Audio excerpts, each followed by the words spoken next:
Bin Century, we monitor tens of thousands of feed bins every day, and we add thousands more to our service every single month. Why? Because we can make people money immediately. It's not just about inventory levels. It's about out-of-feed events and feed reclaims and worker safety and FCR improvement at your barns. That's right, we can improve your FCR performance by multiple points. Go to bincentury.com and let us know how to help you. Welcome to CEOs of the Industry. I'm your host, Jim Eady, presented by poultryproducer.com, a conversation with Matt Goodson from Plainville Farms. Welcome, Matt. Thanks, Jim. How are you today? Great. Excited to have you here today. Lots of exciting things happening with Plainville. A brief background on you, Matt, and then we'll get right to the interview. Yeah, you bet. I've been in the protein industry for the better part of 20 years. Started my career with Cargill in beef operations at a couple of their different facilities. I've spent time on the CPG world at Conagra Brands over their breakfast sausage portfolio, as well as some of their poultry frozen products. And then for the last 3.5+ years, have been the CEO at Plainville Farms, in addition to overseeing portions of the Leidy's Premium Meats Network and the Wenger Farms pork production. So scale, scope, and the Plainville mission, Matt. So for those less familiar, can you give us the sense of Plainville Farm scale and scope today and how you define success beyond production numbers? Yeah, you bet. So Plainville Farms plays in a unique space in that our production is regionally located primarily within Pennsylvania and focused on no antibiotics ever and organic turkeys. We process both toms and hens for production into deli meats and grinds on the tom side year round in both organic and ABF. And then for the holidays, we do hens as well for Thanksgiving in organic and ABF. All told, we process between 4 and 4.5 million birds annually. They are raised and grown here again regionally in the state of Pennsylvania, primarily by independent family farmers. We have a network of over 90 of them that grow our birds for us. So obviously Plainville operates in a unique space within the poultry market. How do you balance large scale operations with premium never ever product standards? Yeah, I mean, the biggest challenge that we face is that our facilities are going to be more specialized to handle smaller volumes. It also gives us the tremendous amount of agility to meet customer needs. Organic is a predominantly, to your point, a niche space, but it's growing very, very rapidly, driven by strong consumer demand, which makes our ability to flex not only our plant operations, but our live grow out operations critically important for our customer base. So we value the agility, we value our speed and our ability to be responsive to customer needs in these spaces that are growing at substantially better or higher rates than what we see in the conventional space for turkey. So in our industry, it's essential to have leadership through change and growth. I know you've guided Plainville through a period of growth and transformation, Matt. What has been the most significant changes in the last few years, and specifically, how has your leadership evolved to meet them? Yeah, I would say, in our industry, particularly on the turkey side, when it comes to live bird health and the challenges across high path avian influenza, pneumovirus, a number of things that we've experienced over the last 3 to 5 years in material ways, balancing supply chain risk and growth has been certainly an opportunity for us as a business. Navigating bird health and keeping your supply chain strong to meet consumer and customer demands is first and forefront. And so we've really had to evolve our philosophy on how and what we process when, how we look at the bird differently from a cut up value to service our business that's out there for 365 days a year, like deli meat and ground turkey. While also navigating, the long supply chain to produce turkeys for the holiday season, which we're in the middle of now. So being and building a team that's nimble and agile and can respond to those challenges has been one of the key success stories of Plainville over the last 4+ years.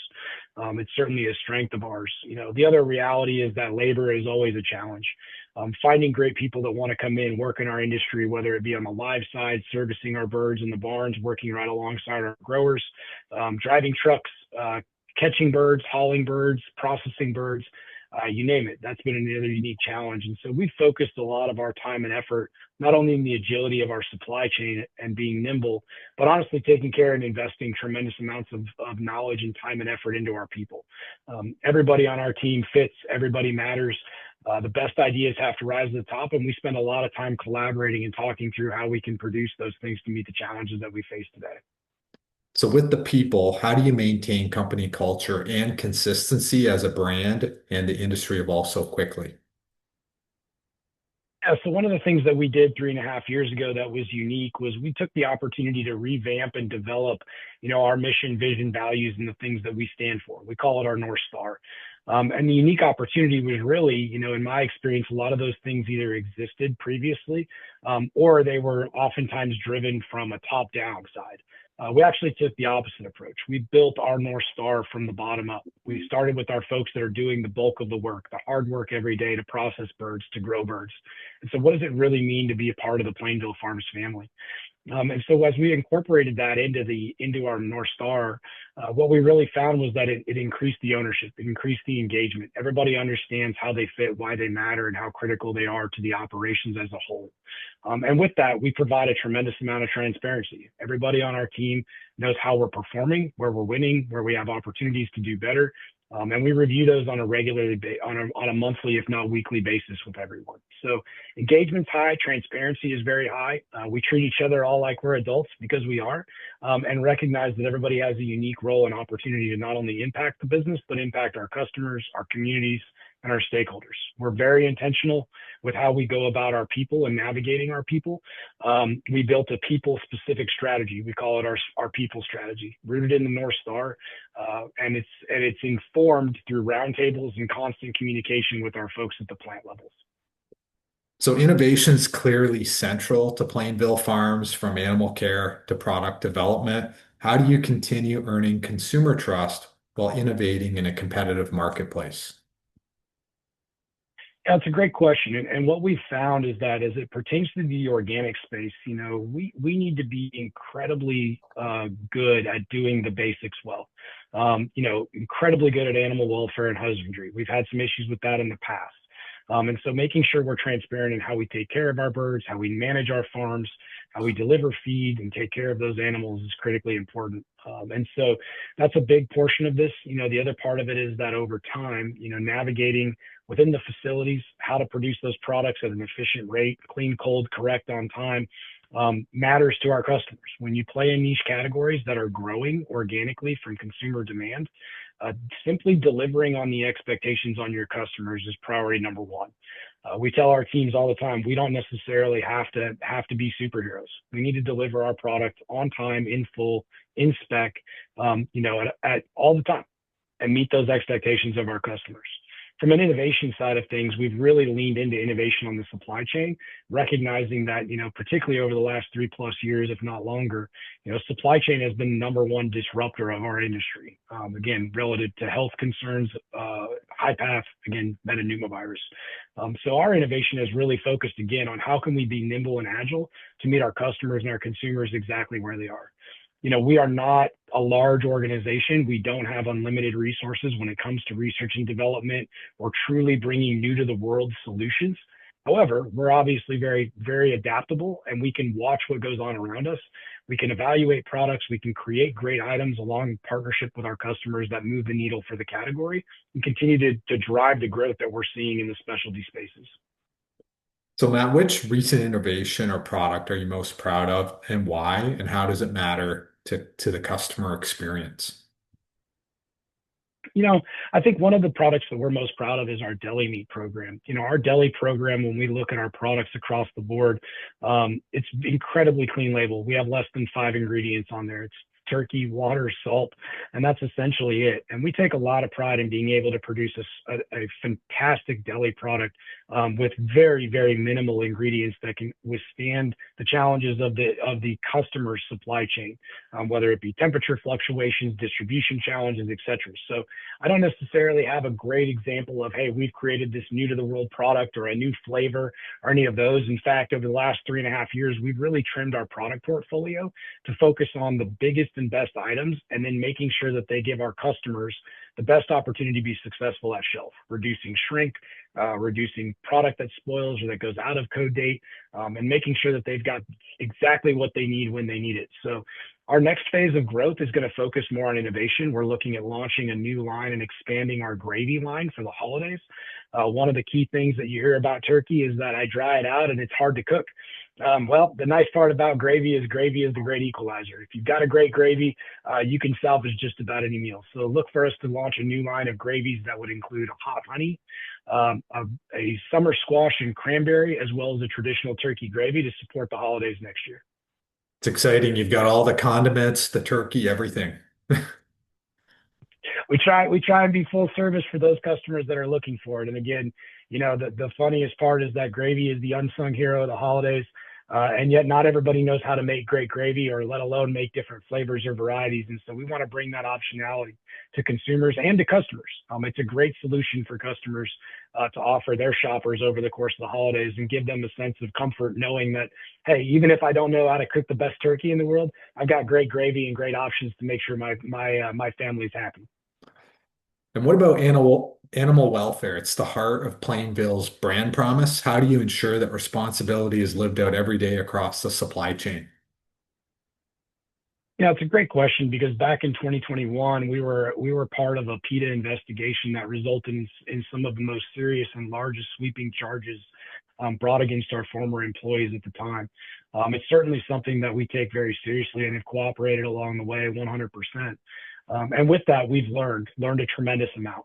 We've learned about how we make sure that we monitor and track those progresses in terms of how we handle our animals, particularly in the catching and loading phases.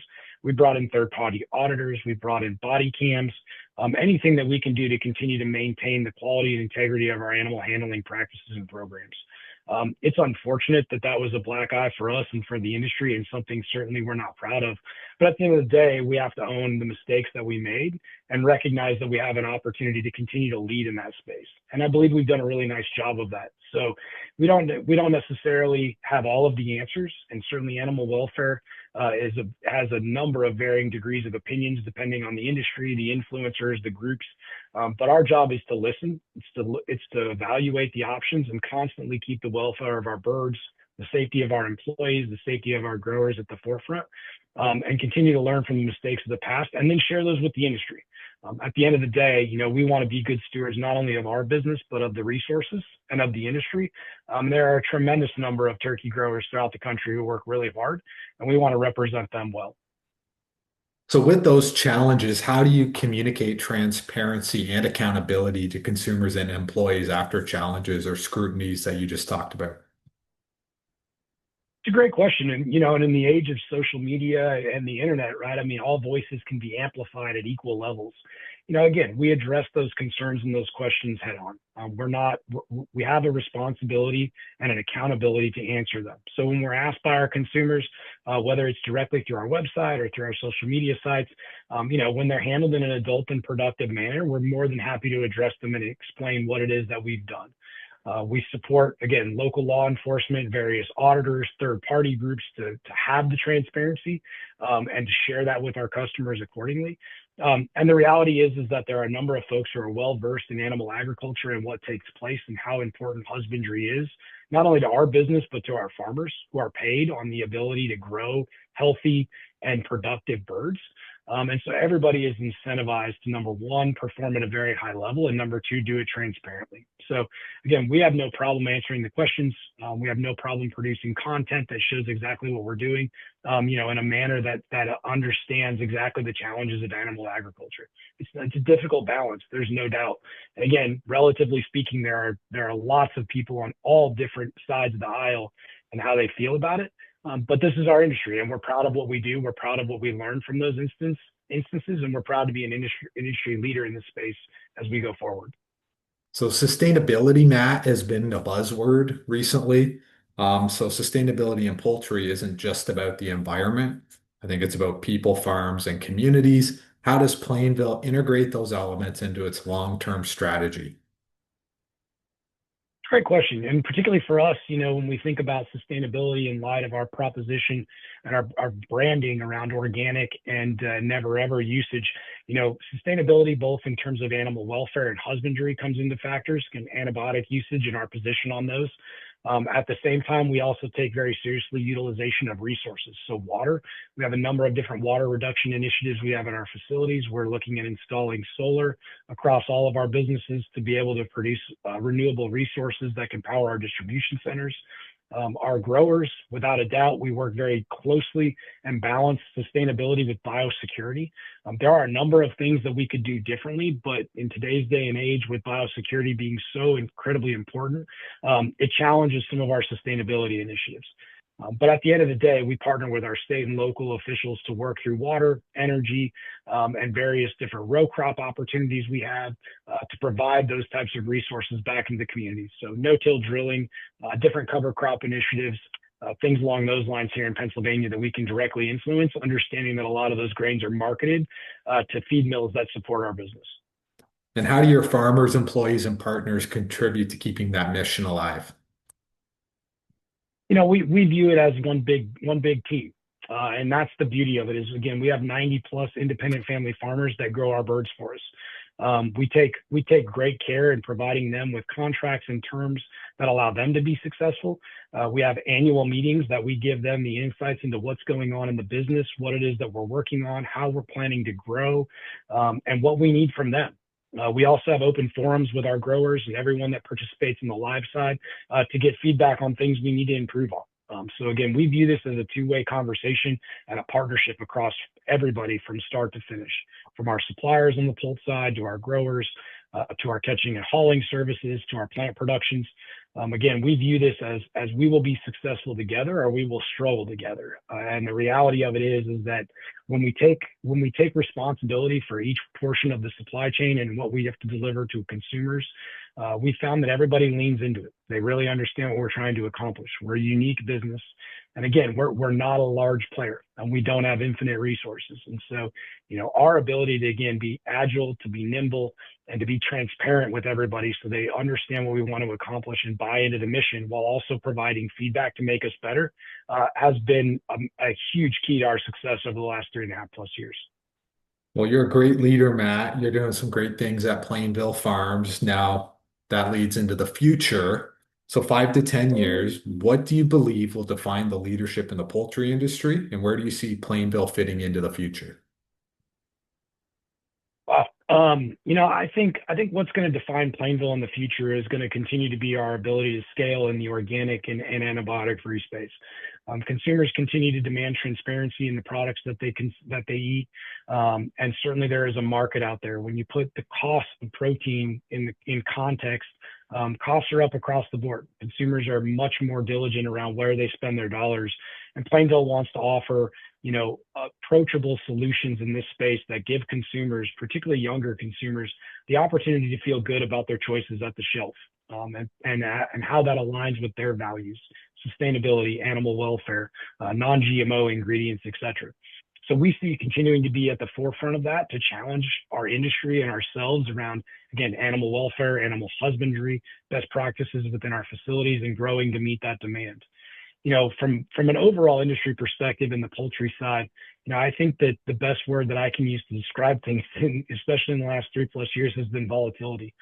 Every day you wake up and there tends to be a new challenge, whether it's on the labor side and navigating, visa programs, whether it's on the animal health side, whether it's on feed side, and customers demand more, and they're going to continue to demand more. So, I think agility is going to be a real strength, both in terms of supply chain and in innovative thinking, especially for the large processors, how they adapt to shifting consumer demand, shifting customer needs, and balancing, just substantial challenges before that we really haven't seen. And the irony of it is, and the challenging part is, we really have rolled out of COVID and learned so much about labor availability and how to navigate safety. And we went right into high path, and we've continued to just see a tremendous amount of volatility. So, I think agility, I think having a certain degree of determination to solve these problems as they come will define the future leaders of this industry, and how adaptable and nimble we can be will be critical to the success of not just Plainville, but the overall industry across the board. What about any further innovations, technologies, or mindset shifts do you think will most shape the next generation of poultry production? Yeah, I think obviously people want to talk a lot about AI today, and I think that there's good reason for it. And I think the reality is that there's so much data and information that's produced in our industry and across the board in protein production that over the course of time has probably been less utilized than what people would like to admit. And so I think the ability to aggregate data to quickly make decisions and understand the business better through an AI lens is going to be it's going to have a massive impact. It's going to have an impact both within our facilities, with product quality, with product consistency, addressing, I actually believe, food safety and foodborne illnesses. There's a tremendous amount of opportunity, and when I think about the opportunity that it presents, it actually is not in replacing jobs. I think that there is that potential, but our industry has been and will continue to be about people. It takes real people showing up every day, working in these businesses, taking care of animals, walking barns, checking feed troughs and water bowls, and those types of setups. That can't be replaced. But the sophistication and the data that we use to understand how all of our systems are working is going to improve dramatically. It's hard to quantify even how fast it's doing it today. So, when I think about whether it's innovation necessarily or just the fact that we as an industry are tremendously talented at capturing data. The question is how do we process it and do it better? Particularly to improve the jobs that can't be automated, that can't be done through AI. And there are a number of those. So to me, that's one of the biggest things. I think the other component of this is poultry consumption continues to be on a pretty rapid growth curve, and balancing how that growth comes to market, particularly in light of animal welfare and husbandry tactics, is going to be really big. So, how those birds, how they are grown, the speed at which they're grown, and done safely, I think is going to be another key innovation as we continue to build out an industry that's got to meet a lot of demand coming up in the future. It's an incredibly exciting time to be in the poultry industry, but it's not without its fair share of challenges that we still have to address through innovative practices. Well said, Matt. Are you open to the Fast Five as we wrap up this show and to get to know you a little bit? Absolutely. You bet. What's your go-to Plainville Farms product at home? Smoked pre-sliced organic turkey deli meat. It's fantastic. Our smoked turkey deli meat's amazing. What's one leadership lesson that's stuck with you through your career? You don't have a decision to make till you have a decision to make. And it sounds very interesting, but the reality is that sometimes we get caught up in the churn or the excitement, or sometimes even the anxiety of data or information or big challenges that are ahead. What I've found and was given a really good opportunity to understand was, hey, when you have a decision to make, make a good decision, and then wake up tomorrow and make a better one. Who in the poultry industry inspires you most and why? I'm pretty fortunate. I get to spend a lot of time with the National Turkey Federation and a number of folks who are just tremendous leaders. There's folks, Phil Sager at Farbest, and a number of the former presidents of NTF have been great leaders for me. They've taught me an incredible amount about our industry, about patience and resiliency and agility. And so I would really look to, probably the last 3 or 4 Chairman Ronnie Parker, a number of other folks that I've had an opportunity to work with. There's some great folks in our industry, and we're relatively small, but mighty.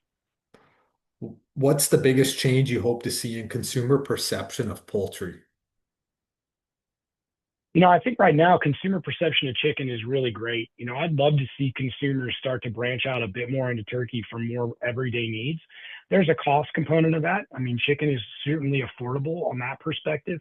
I couldn't be more thrilled for the consumption trends that we're seeing on a per capita basis. I would like to see turkey expand day parts and continue to drive that space. But man, it's challenging when we've had the health implications that we've had that have driven up costs and challenged supply chains. So, finding that balance is going to be really key. And Matt, when you finally take a day off, what's your favorite way to unwind? Well, I have two kids. I have an 8-year-old son, Colt, and a 3-year-old daughter, Autumn.